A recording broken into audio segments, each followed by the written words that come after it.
आज का टॉपिक है रैखिक समीकरण को प्रतिस्थापन विधि से कैसे हल करें। ये एक्सरसाइज 3.3 का क्वेश्चन है, रैखिक समीकरण को प्रतिस्थापन विधि से हल करना। सबसे पहले हम जानेंगे रैखिक समीकरण क्या कहलाता है। ऐसा समीकरण जिसके चर राशि में केवल एक घात हो रैखिक समीकरण कहलाता है। जैसे हो x + y = 15 या 2x + y = 10 या इसको टाइम्स, यानी इस तरह के ऐसे समीकरण जिसके चर राशि में केवल कितने घात हों, एक घात हों, रैखिक समीकरण कहलाता है। इसे दो चर का रैखिक समीकरण भी कहते हैं, द्विचर, यानी कि इसको द्विचर का रैखिक समीकरण भी कहते हैं, या दो चरों का,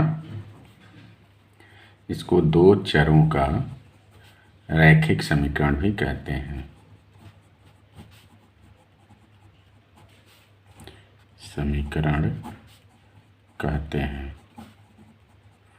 इसको दो चर का रैखिक समीकरण क्यों कहते हैं? क्योंकि इसमें दो चर राशियां हैं, तो इसलिए इसको दो चर का कहते हैं। और इसके चर राशि पे केवल एक घात है, इसलिए इसको रैखिक समीकरण कहते हैं। यानी चर राशि पर केवल एक घात हो तो रैखिक समीकरण, और चरों की संख्या दो है तो इसको कहेंगे दो चरों का रैखिक समीकरण।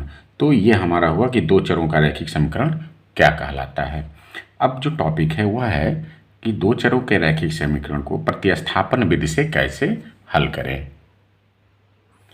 इसमें क्वेश्चन है प्रश्नावली 3.3 का पहला। इसमें 6 क्वेश्चन दिए गए हैं, जिसमें मैं 2-3 कर दूंगा, आप बाकी कर सकते हैं। बहुत ही आसान विधि है। दिया है निम्नलिखित रैखिक समीकरण युग्म को प्रतिस्थापन विधि से हल करिए। तो चलिए हम बताते हैं कि प्रतिस्थापन विधि की क्या विधियां हैं, यानी कैसे इसको हल किया जाता है। किस इसमें फर्स्ट क्वेश्चन है x + y = 14, x - y = 4। तो इसको हमको कैसे करना? प्रतिस्थापन मतलब क्या होता है? एक का मान दूसरे के स्थान पे रख देना प्रतिस्थापन होता है। जैसे समीकरण नंबर 2 में देखेंगे x - y = 4 है, तो x बराबर हो जाएगा 4 + y।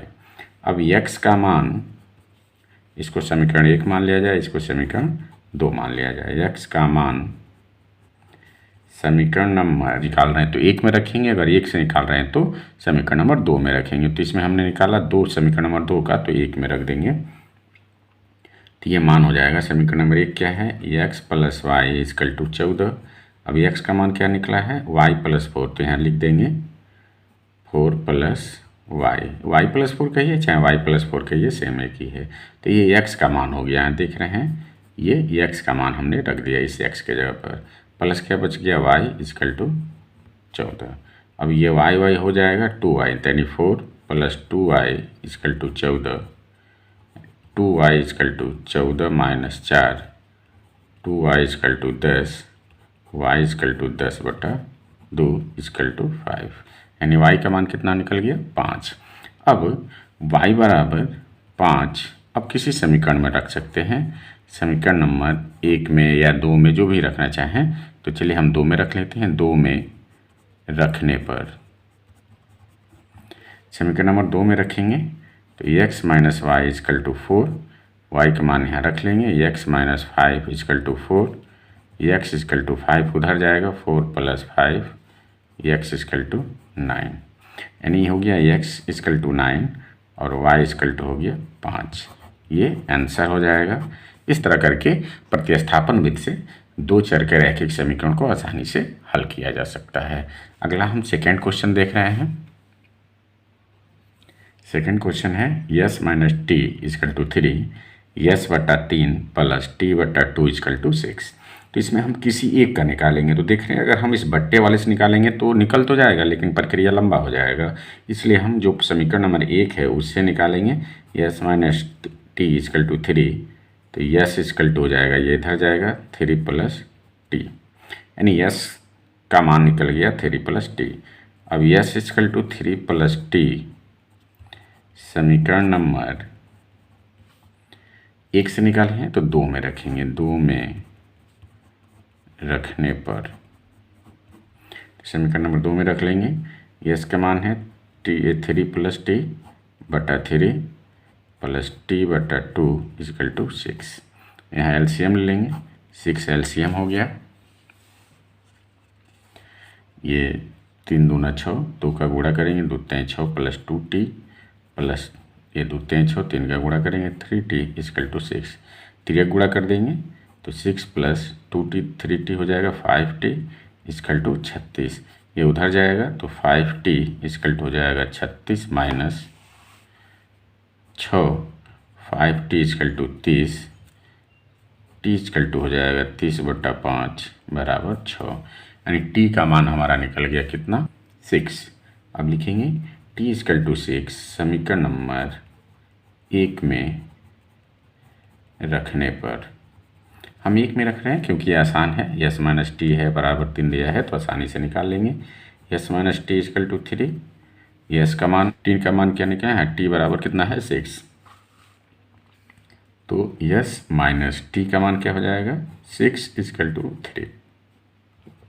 यस इक्वल टू उधर जाएगा तो 3 प्लस 6 यानी यस इक्वल टू हो जाएगा 9। तो देख रहे हैं 2 मान निकला, यस इक्वल टू 9 और टी इक्वल टू 6। अब मैं एक टिक्स बता रहा हूँ कि हमारा क्वेश्चन सही है कि नहीं, तो हम यस और टी का मान इसमें क्या कर देंगे, रख लेंगे। तो यस का मान यहाँ रख रहे हैं, देख रहे हैं यस माइनस टी, तो 9 माइनस 6 इक्वल टू क्या हो जाएगा 3। यानी लेफ्ट हैंड साइड मान रखने पर left hand side right hand side बराबर आ गया, तो समझिए हमारा मान क्या है, बराबर है। या मान रखने पर पूरा संख्यात्मक मान क्या हो गया 0। इसे यहाँ 9 में से 6 चला जाए 3 बचा, 3 उधर जाएगा तो 3 में से 3 घट गया 0।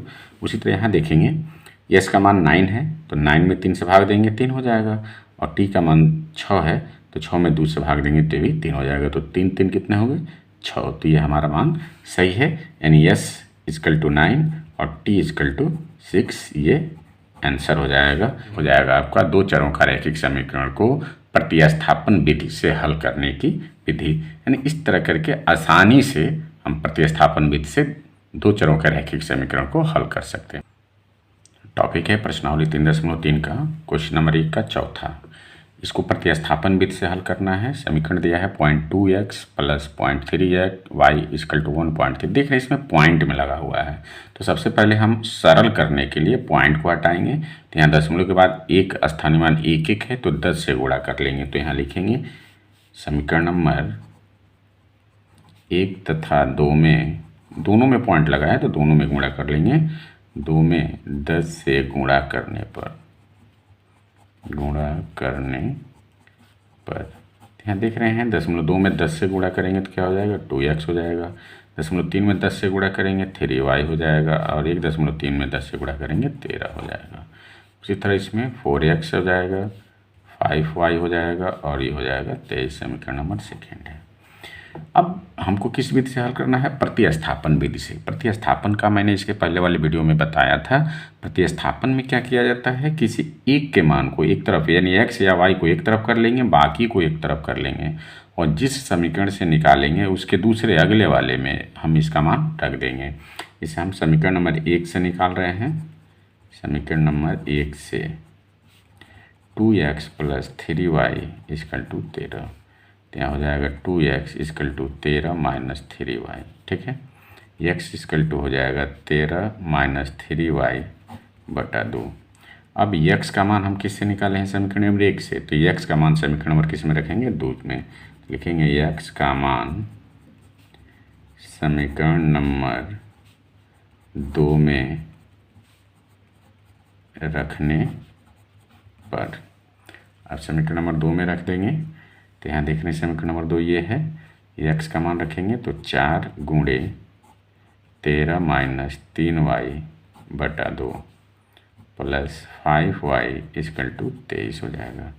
अब यहाँ देख रहे हैं ये 2 से कट जाएगा, 2 हो जाएगा, इसको गुणा कर लेंगे, 13 दूना 26 हो जाएगा, माइनस 3 दूना 6y हो जाएगा। ये 2 से इसमें गुणा हो गया, प्लस बचा 5y इक्वल टू 23। ठीक है, अब यहाँ हम देख रहे हैं -6 है प्लस 5 है, तो ये हो जाएगा 26 माइनस 5 इक्वल टू 23।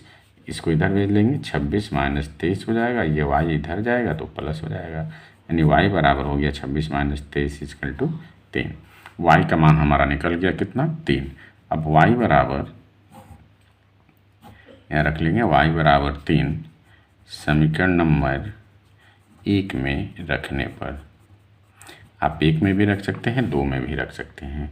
तो समीकरण नंबर 1 में रख लेंगे 2x + 3y = 13, 2x + 3y, तो y की जगह पर 3, 3 × 3 = 13, 2x = हो जाएगा, यहाँ देखेंगे 13, ये 3 3 के 9 प्लस है, इधर आएगा तो -9 हो जाएगा। तो 2x = 4, x = 4/2 = 2, यानी हमारा मान निकला x = 2, y = 3। ये आंसर हो जाएगा। ये मेरा मान सही है कि नहीं, इसके मान इसमें हम रख कर देख भी सकते हैं। इसका मान इसमें रख लें, x की जगह पर 2 है तो यहाँ 2, 2 दूना कितना हो गया 4, y की जगह पर 3 है तो 3 3 के 9, तो 9 और 4 कितना हो गया 13, यानी कि हमारा left hand side right hand side बराबर है। यहाँ समीकरण 2 में भी मिला सकते हैं। x का मान है 2 तो 4 दूना 8, y का मान है 3 तो 5 3 15, 15 और 8 कितना हो गया बराबर 23। तो लेफ्ट हैंड साइड और राइट हैंड साइड बराबर है। इस तरह करके हम समीकरण को जब हल निकालते हैं तो समीकरण का आंसर उसी में छिपा रहता है, यानी x एंड y का अगर मान निकालते हैं तो उस समीकरण में रखते हैं। अगर left hand side right hand side के बराबर हो गया तो हमारा आंसर सत्य है। अगला क्वेश्चन देखते हैं, क्वेश्चन नंबर 5, फर्स्ट का 5 है, √2x + √3y = 0, √3x - √8y = 0। इसको किस विधि से हल करना है? प्रतिस्थापन विधि से।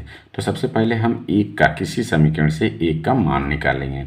तो लिखेंगे, मान लिया जाए हम फर्स्ट से निकाल रहे हैं, समीकरण नंबर 1 से निकाल रहे हैं हम, तो √2x + √3y = 0, √2x ये इधर आएगा तो -3y हो जाएगा, √3 - √3y, यहाँ देख रहे हैं प्लस से इधर आएगा तो माइनस हो जाएगा, x बराबर हो जाएगा -√3y/√2। तो ये आप 1 से भी निकाल सकते हैं, 2 से भी निकाल सकते हो। x का मान निकल गया -√3y/√2। तो x का मान समीकरण नंबर 2 में प्रतिस्थापित करने पर,